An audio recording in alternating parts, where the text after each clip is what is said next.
Hari ini memang kita ingin menunaikan nazar ya.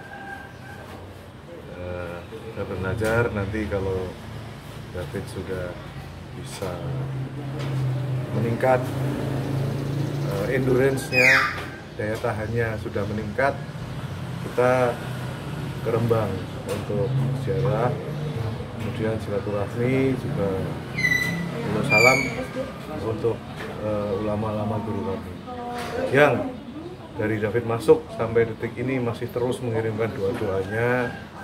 Juga tadi diberikan beberapa nasihat, diberikan masuk oleh Mbah Kiai Mus, yang tentu saja hal ini terkait dengan terapinya yang sampai saat ini masih terus dilakukan. Karena dari dokter, David ini terapi awal itu 6 bulan sejak keluar. Jadi kalau April berarti April, Mei, Juni, Juli, Agustus, September dia baru selesai terapi tahap 1. Seperti itu. Jadi kalau perkembangannya itu ada 2 macam ya David ini ya. Yang pertama itu adalah motorik, yang kedua kognitif. Motoriknya bisa dilihat sendiri sama teman-teman media. Dia kalau jalan kan kelihatan tadi ya, masih yang pundak bagian kirinya masih turun, dan endurance-nya, daya tahannya sekali jalan itu dia saat ini sudah 16 menit. Jadi 16 menit dia nanti akan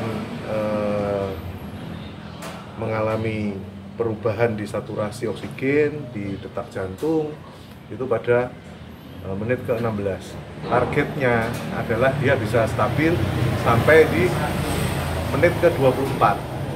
Jadi kalau tahap 1 normal itu adalah bisa bertahan selama 24 menit. Jadi dia masih ngejar menuju ke 24 menit, sekarang 16 berarti masih kurang 8 menit. Progresnya dia awal keluar dari rumah sakit tanggal 16 April lalu itu kuatnya cuma 2 menit. Dan itu naik terus sampai yang terakhir 16 menit. Kalau dokter dibahkan perjalanan jauh nggak apa-apa. Yang penting kan harus dipantau terus. Jadi kita bawa yang itu buat oximeter, mantau terus, dan kita juga berhenti terus, makanya jalannya cukup lama.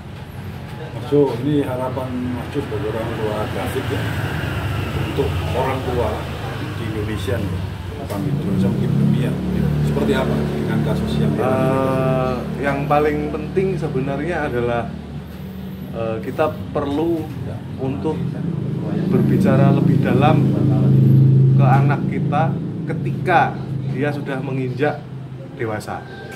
Ada banyak hal yang anak kita kikuk untuk menanyakan, kikuk untuk mendiskusikan dengan orang tua.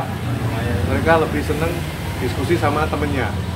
Nah, di kasus ini pelajaran paling penting adalah walaupun sudah kita menjadi tempat curahan yang tepat bagi anak kita, tetapi tetap harus dilakukan cross check, tetap harus dilakukan pemantauan terus. Kenapa saya bilang seperti itu? Karena ketika David kejadian kemarin kan penyebabnya itu ada beberapa hal yang akhirnya dia difitnah, dia diancam, dia seperti yang disampaikan di fakta persidangan kemarin, persekusi. Jadi sudah dihajar, difitnah, dan sampai pengadilan yang terakhir kemarin saksi-saksi aja tetap masih dalam tanda kutip diayal ya sama pihak pelaku. Nah, artinya apa? Sebisa mungkin kita harus bisa deket banget sama anak kita ketika sedang puber ya, istilahnya puber. Apapun harus dibicarakan, jangan ada lagi malu, jangan ragu-ragu, kita harus selalu nanya. Nasihat apa yang disampaikan ke Gusmus tadi? Ya? Nasihat yang disampaikan ke Gusmus tadi menyampaikan cukup banyak hal yang paling utama adalah untuk terus melatih apa yang dia dulu pernah dapatkan. Kalau sekarang sudah mulai hilang-hilang ya kita ulang lagi terus menerus. Kemudian yang kedua, Gus tadi juga menyampaikan tentang ujian, bahwa kejadian ini merupakan ujian bagi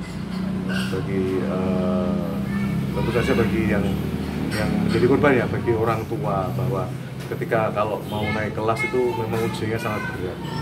Nah, kita sebagai orang beriman juga harus menanggapi ini dengan tetap rendah hati dan makin mengimani bahwa semua yang kita terima ini hanya karena ridho Allah. Selain ke Gusmus di Rembang hari ini kemana saja? Tadi pertama seperti yang tadi saya sampaikan, kita menunaikan nazar kita ke makamnya Kiai Haji Khalil Bisri.